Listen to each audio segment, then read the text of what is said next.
nós estamos aqui no Jornal da Cognópolis e precisamos conversar com o arquiteto Guilherme Vasconcelos. Ele também é voluntário da Conscienciologia, residente em Londrina, e ele fez uma pesquisa que ele apresentou na 8ª Semana Paracientífica. E nós achamos muito interessante essa pesquisa do Guilherme, e nós estamos aqui, trouxemos o Guilherme, conseguimos que ele viesse aqui para a entrevista para falar um pouco como é essa pesquisa. O tema da pesquisa é historiograma humanológico. Guilherme, o que veio a ser esse historiograma humanológico e por que você resolveu desenvolver essa pesquisa? Como é pesquisar, Guilherme? Boa tarde a todos. A pesquisa, ela partiu de uma dificuldade que eu tinha, eu queria superar essa dificuldade, que é o estudo da história. Então, desde criança, lá no colégio, né, eu lembro do professor falando de tal personalidade lá, vamos supor, a Cleópatra. Então, a imagem, o nome Cleópatra, para mim, é marcante. Agora, se você falar Cleópatra e Napoleão, eu não conseguia fazer uma ligação de período, tipo uma linha do tempo onde eu conseguisse entender se os dois estavam perto ou se os dois estavam longe. Então, tipo Revolução Francesa, eu não fazia ideia que período que era esse, né? Eu não conseguia, eu tinha muita dificuldade para decorar as datas. Então, eu lembro até quando eu ia estudar, eu estava lendo o texto, quando chegava uma data, eu pulava a data, porque eu sabia que eu não ia decorar mesmo, então eu ia lendo e pulando todas as datas, né? Então, quando eu resolvi começar a estudar filosofia, eu li lá Platão, aí pensei, né, lá no Platão, né? Daí, quando você vai estudar Platão, você tem acesso lá ao Sócrates, ao Aristóteles. Então, daí eu falei assim, não, se eu só ler isso, eu vou acabar perdendo essa informação, como eu sempre perdi todas as informações, né? Então, eu como arquiteto, eu tenho muita facilidade com a imagem, de lembrar imagens. Então, a minha ideia era transformar a história em uma imagem, em um gráfico, que eu pudesse ter uma visão global da história. Então, essa que é o historiograma humanológico. Então, humanológico é o estudo da humanidade e historiograma é o desenho da história. Então, a ideia é fazer um desenho que eu pudesse visualizar, digamos assim, essa linha do tempo onde eu posiciono as personalidades, né, mais marcantes da história. Muito bom, Guilherme. Nossa, eu assisti a sua apresentação na Semana Paracientífica e eu achei assim maravilhosa essa ferramenta.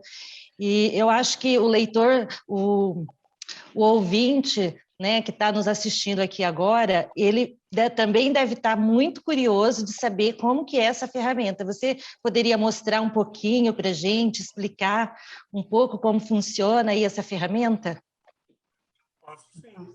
Ana falou muito bem dessa tua pesquisa e que ela conseguiu entender a partir das imagens que você pôs, como você mesmo disse, né? Vamos lá.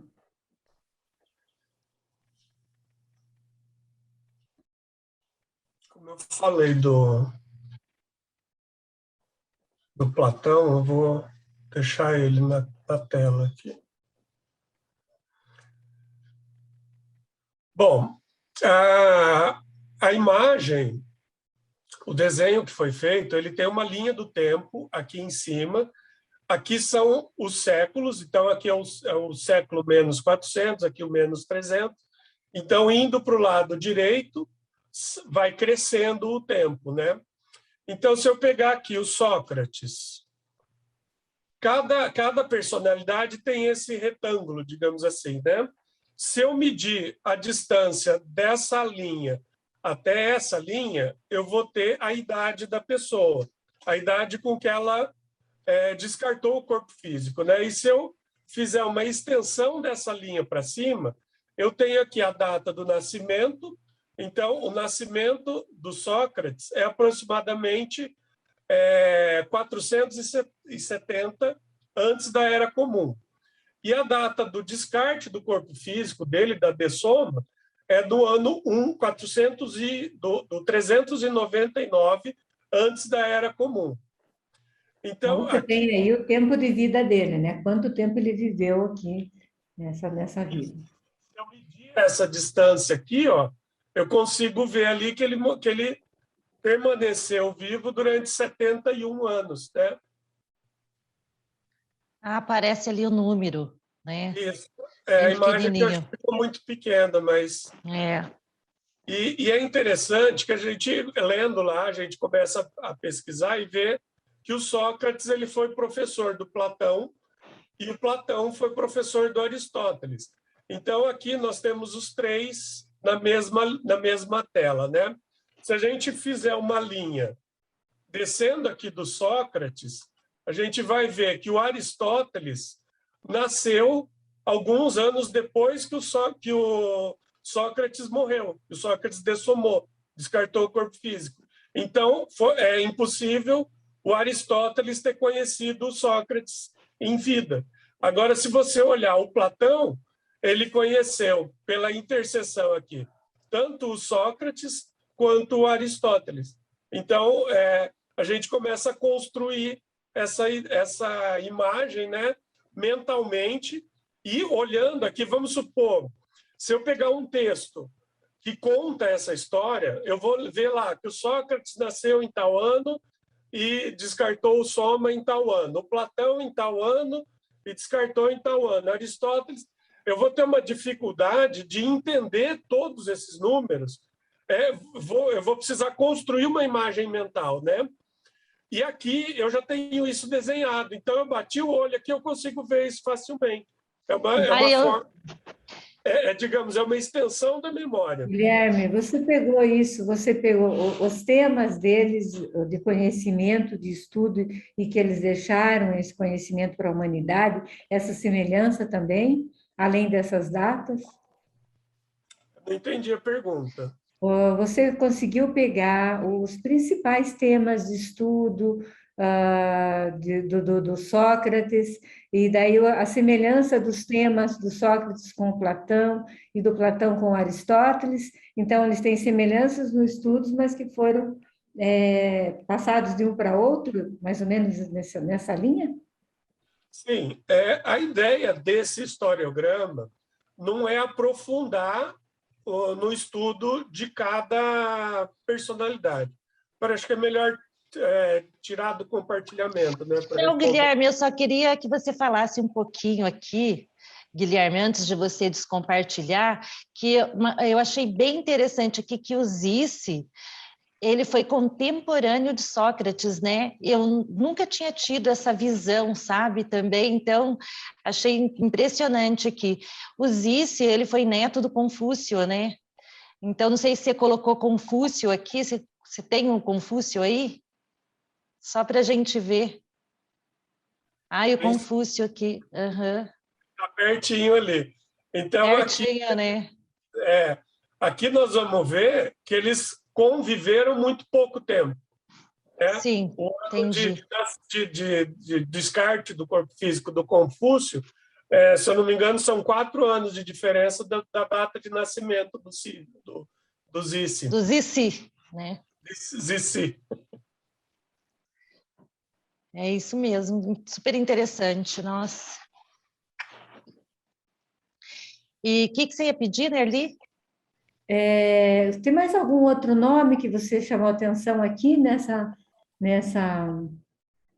pesquisa no geral, antes de você descompartilhar? Bom,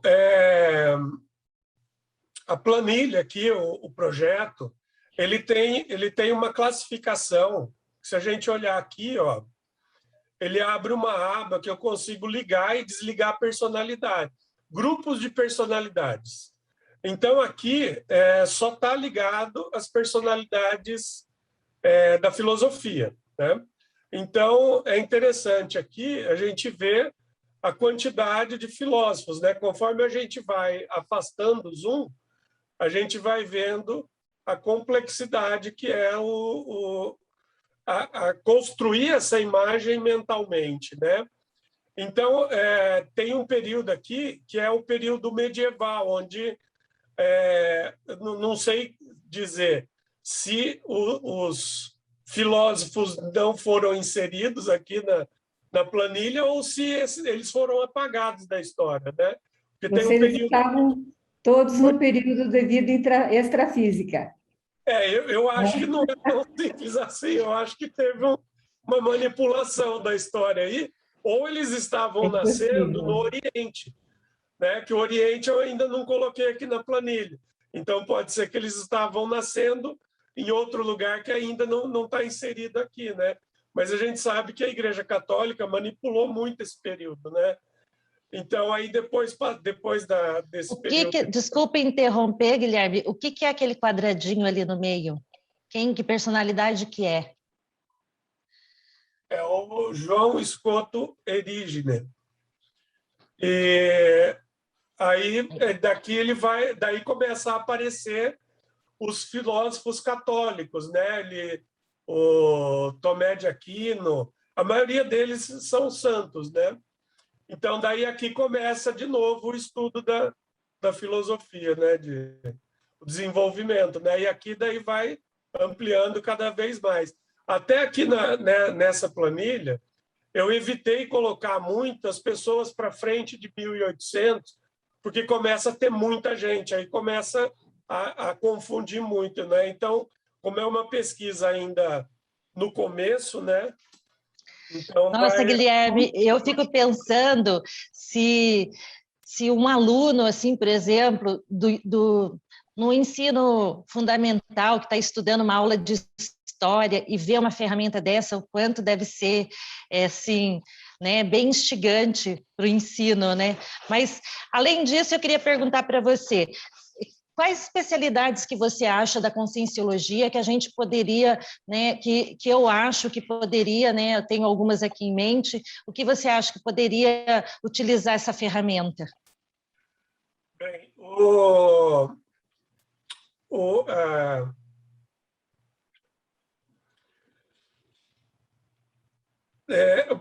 eu enumerei aqui 3 especialidades que essa pesquisa pode ser bastante útil. A primeira é a seriexologia. Seriexologia é o ramo da conscienciologia que estuda as séries de vidas. Então, vamos supor lá, como a conscienciologia admite a existência da gente não ter uma única vida intrafísica, né? Então, que nem a Cristina falou do Zissi, o Zissi, existe a possibilidade, né, a hipótese dele ter sido um dos pesquisadores da conscienciologia. Então, com essa planilha, vamos supor que a pessoa que foi ele queira pesquisar. Ela abre essa planilha e consegue ver as pessoas que estão ao redor dele ali. Então, que nem a Cristina anotou ali, que ele é contemporâneo do Sócrates. Então, já é um ponto de partida para ele começar a pesquisar. Então, ele vai olhar lá, o Sócrates é contemporâneo, então vou dar uma atenção especial para o Sócrates. Aí ele olha lá, Dom Pedro I, não tem nada a ver com a história dele, né? 1000 anos lá depois, 2000 anos depois. Então, a gente consegue traçar pelo menos um elenco ali de personalidades que podem ter convivido com essa pessoa, né? E também, o Guilherme, para entender a história, né? Como você falou, tem um período ali que não tem nada. Então, realmente não teve, ou nós temos informações que ficaram mascaradas ou censuradas e que não chegou até nós. E também essa visão de conjunto, né? Quando você mostrou aqueles mapas, aquelas personalidades, em forma de desenho, então essa visualização, ela amplia e ajuda nessa visão de conjunto, né? E fica uma forma até divertida de estudar, né? Fica mais colorida e ver os países e ver como você diz ali, historiograma humanológico. Então, é toda a humanidade, né? Não é só o Brasil, é o que aconteceu em vários outros países, né? Em todas as partes do mundo. Então, é bem, bem profunda essa tua pesquisa que você já disse que está começando. Então, se as pessoas quiserem saber mais dela, Guilherme, vamos disponibilizar aqui, né? Mesmo que Aham. seja PDF, não é o nosso estilo do jornal, mas vamos trazer com informação ali para que ela também possa olhar todo esse desenho e buscar a informação que ela tiver interesse, né? Uma expansão que essa pesquisa tem, né? Ela já tá em andamento ali, tem vários tópicos dela, é a parte geopolítica. Então, uma dificuldade que eu tive ali, eu fui estudar uma personalidade e vi que ele nasceu na Prússia. Aí, o que é a Prússia? Eu não sabia. Daí fui ver lá e descobri que era, digamos assim, um reino que veio antes da Alemanha, então é mais ou menos o mesmo território. Aí, uma outra personalidade que eu fui estudar, ele nasceu na Alexandria. Então, na minha cabeça, Alexandria é uma cidade antiga que não existe mais. Aí eu fui ver que existe, e é no Egito. Para mim era na Grécia, sei lá, eu não tinha a mínima ideia de onde ficava essa cidade, né? Então, a cada personalidade que a gente vai pesquisando, vai necessitando ampliar o estudo, ampliar o foco da pesquisa, né? Então, acaba criando novas categorias, né? Uma outra categoria que eu fui estudar também são os imperadores romanos. Então, lá eu coloco o mapa de Roma em vários períodos, do Império, da República, da monarquia, de todas as épocas de Roma, né? Então, é uma pesquisa, digamos assim, infinita, nunca vai terminar, né? Ela tem a possibilidade de ir se especializando. Uma das pontas de expansão dessa pesquisa é a especialidade biografologia, que é o estudo das biografias. Então, eu posso montar aqui nessa pesquisa. É só um quadradinho com a foto da pessoa, o país onde essa pessoa nasceu e um breve histórico ali. Agora, eu posso montar um diagrama onde, digamos assim, tem a linha do tempo, da linha do tempo para baixo é um quadro de fotografias dessa pessoa, dependendo da personalidade, tem muitas fotos. Então, a gente pode montar ali dezenas de fotos, né? Porque dali para baixo a área é infinita de inserção. E uma coisa também, Guilherme, que a gente, quando estuda isso, né, estuda o nosso passado, as personalidades, mas também como nós consideramos a nossa vida multidimensional, e aí você falou aí na pesquisa também a série de vidas, né? Então, onde nós estamos, onde nós nos encaixamos, com quais culturas nós nos sentimos mais afinizados, né?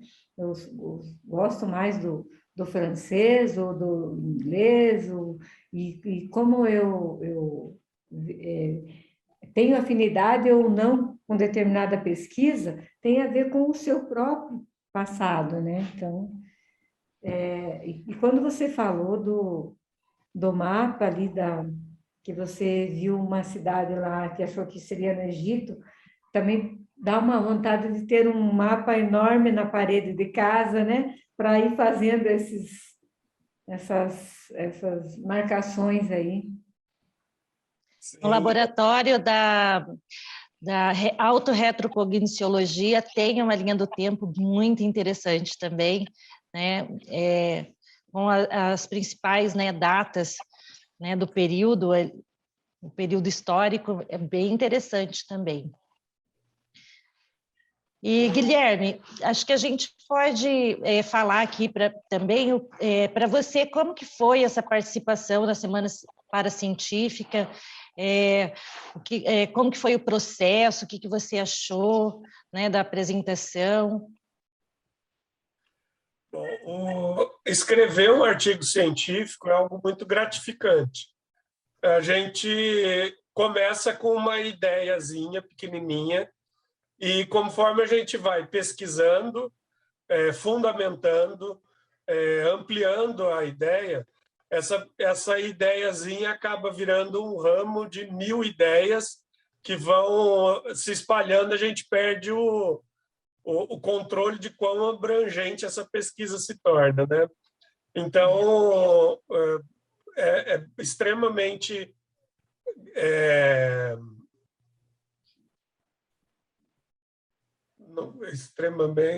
não é lucrativo, né? O que eu posso falar de Gratificante.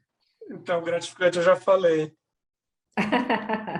Não, mas é muito produtivo, eu vou dizer assim, ela traz um benefício para a pessoa, que ela não tem ideia, né?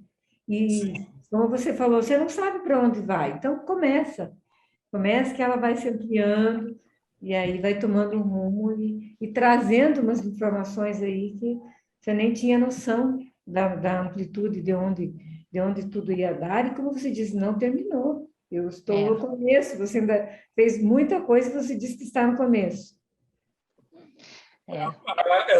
Esse projeto, por enquanto, ele tem mais ou menos umas 1000 personalidades inseridas.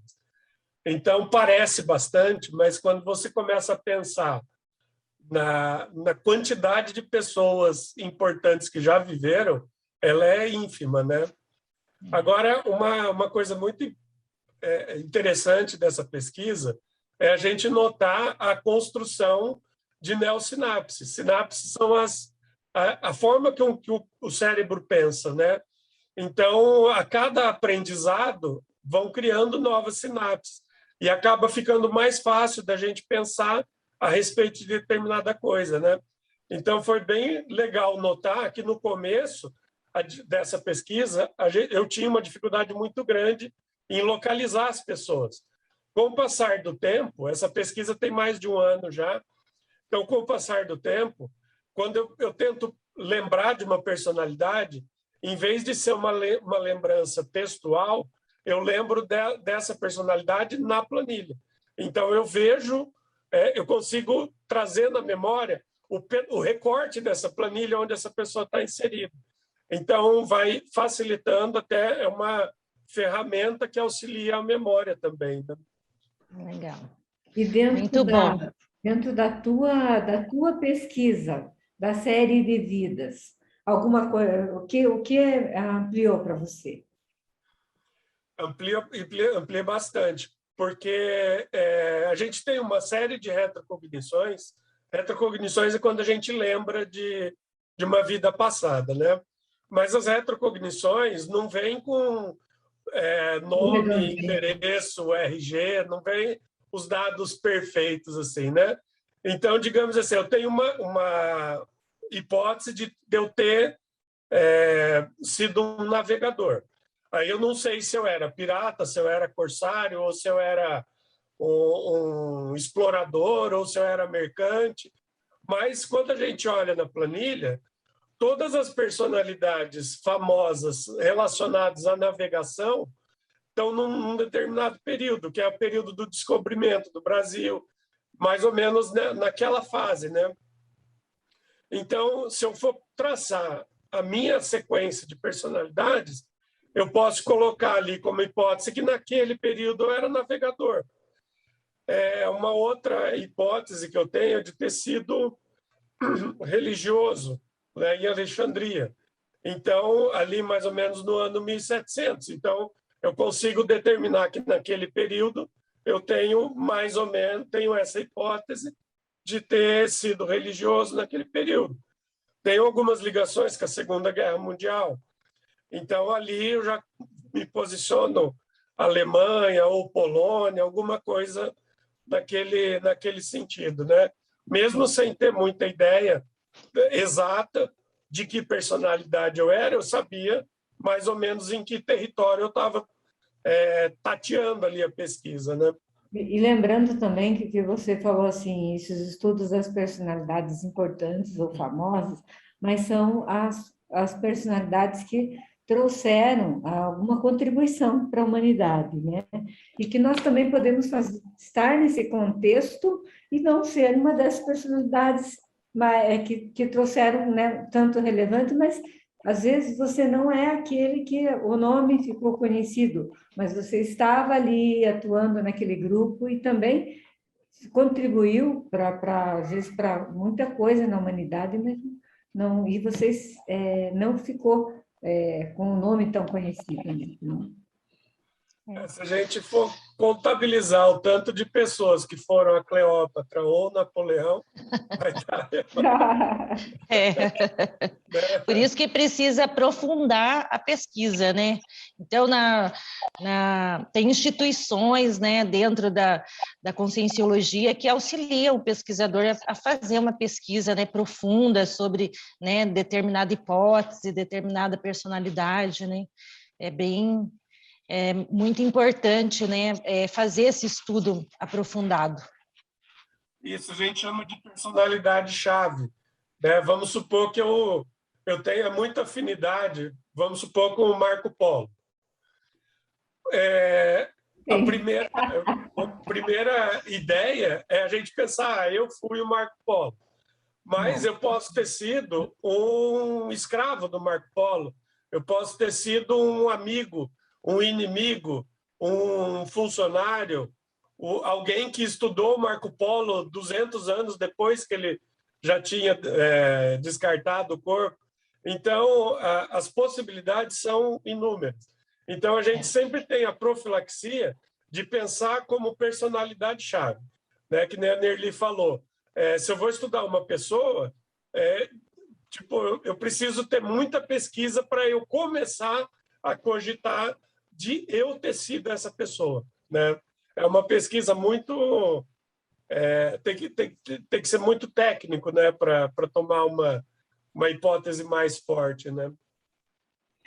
Guilherme, o que mais se diria aí para nós em relação a, a esses mapas, a esses desenhos, tudo isso que você trouxe, com o que você visualiza dessa pesquisa? Ah, você vai continuar? E o que você visualiza de como ficaria legal para as pessoas terem acesso a elas? Certo. O acesso mais fácil no momento é acessar a revista Consciência. Esse artigo foi publicado nela, nos anais do encontro da Semana Paracientífica. Então, lá tem a descrição, as ferramentas que eu utilizei para desenvolver a ideia, e tem algumas fotografias, alguns recortes bem explicadinhos da pesquisa. Mas eu tenho algumas hipóteses de futuras aplicações dessa pesquisa. Uma delas é em parceria com a IC, Instituição Consciência Consecutivos, que ela trabalha com a estuda das séries de vidas, né? É desenvolver uma pesquisa mais detalhada a respeito de períodos históricos, né? Então, isso a gente vai conversar ainda, né? Uma outra possibilidade é montar um livro com esse gráfico, né? Então, a ideia talvez fosse publicar alguns volumes, e cada volume que você abrir num determinado período, um volume temático, você abre e você consegue comparar, digamos assim, quais eram os filósofos dessa época, quais eram os papas dessa época, quais eram os imperadores, os reis, né? Então, a gente consegue ter uma visão bem legal. Agora, extrapolando um pouco a intrafisicalidade, que a gente, na Conscienciologia, a gente estuda a parte multidimensional da consciência. Então, a gente tem a hipótese de, antes da gente nascer aqui Essa vida. na intrafisicalidade, a gente planejar a nossa vida. Então, eu fico imaginando se antes da gente nascer, a gente conseguisse abrir essa planilha, clicar ali em quem vai ser a nossa mãe, quem vai ser o nosso pai, e ter uma visão das últimas 10 vidas dessa pessoa. Quem vai ser o nosso irmão, ver ali 10 vidas antes. E quem a gente foi nas 10 últimas vidas. Como que a gente se relacionou, quem que era amigo de quem que brigou com quem, por que a gente está nascendo junto. Então, a gente teria uma visão mais ampla do que a gente vai fazer nessa vida em relação ao grupo Karma, né? Então, é uma das possibilidades. Seria um simulacro. Desculpa, Nerli. É um trabalho para você fazer no período entre vidas, o Guilherme. Faz o livro aqui, no período entre vidas, você amplia ele e vai fazer o revezamento. Eu estou querendo comprar minha carteirinha de evolução. Tem mais alguma coisa, Guilherme, que você queira falar aqui, que nós estamos no finalzinho da nossa conversa aqui.